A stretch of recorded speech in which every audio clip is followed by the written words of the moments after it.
Thank you, Stephen. And I know I speak for all of us here.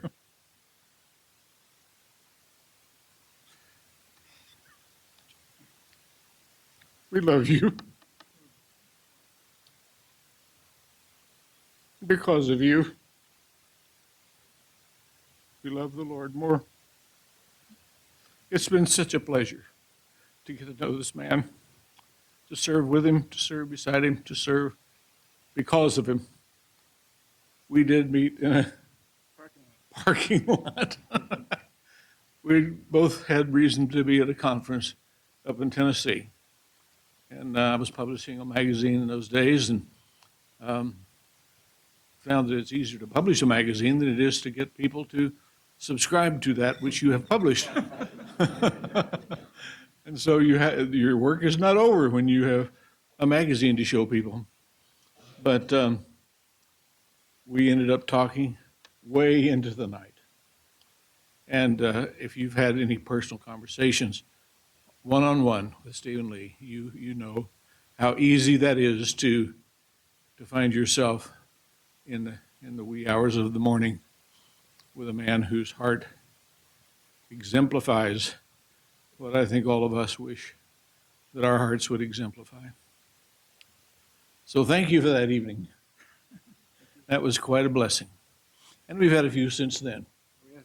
We really have. He's been over to my house a few times, and I've had some health issues this year, and he's been there visiting me and encouraging me and lifting me up, and what a joy that has been. I'm so thankful that the Lord allowed us to meet and our paths to cross. I had no idea how this would all unfold. Two events that I don't know if I've ever told you about them.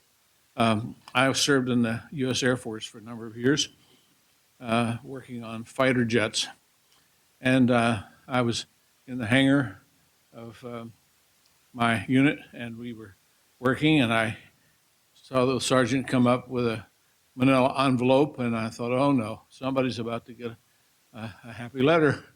And this fellow walked right straight up to me and handed it to me, and it was a set of orders for where I would spend the next year of my life.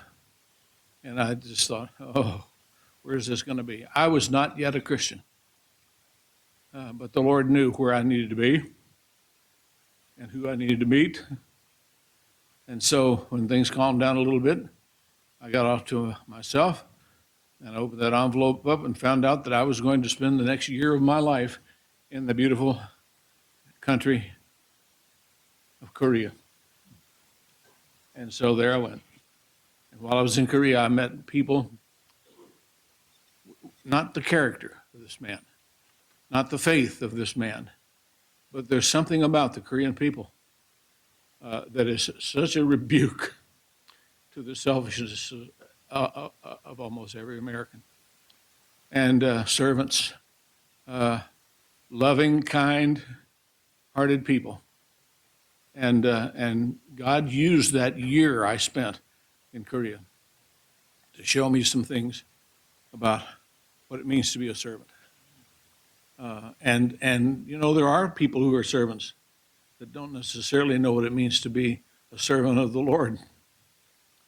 They're a servant of others and a servant of their jobs and the other things that they're involved in.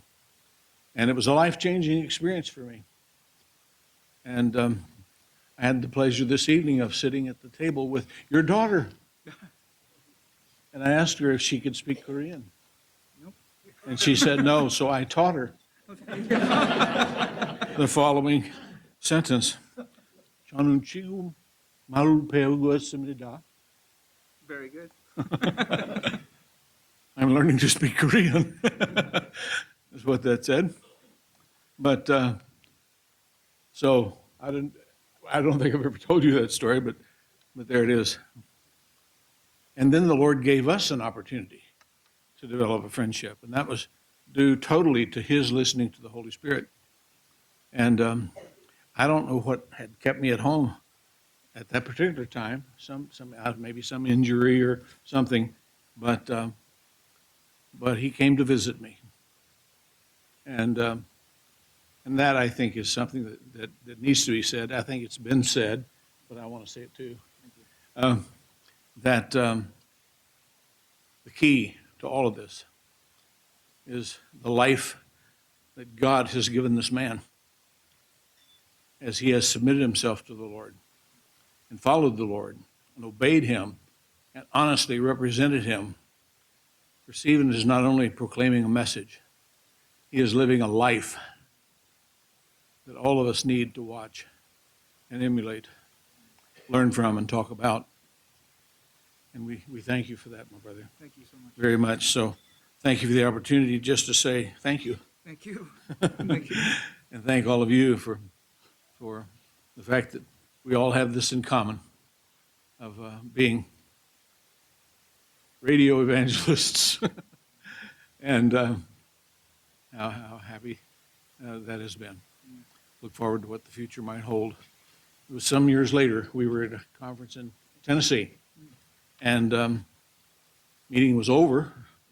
We found ourselves standing together in the parking lot. Everybody was leaving except us, and we stood there for several hours, as I recall, Yeah. talking and ministering to each other, and I realized that I should take every opportunity that I would ever be given by the Lord to spend time with a man like this so that I could learn from him and perhaps learn to be like him, and then to be such a man that others might benefit in the same way from their contact with me. So thank you for that, my brother. Thank you, Dr. Vaughn. God bless you. Thank you so much. And I'm going to take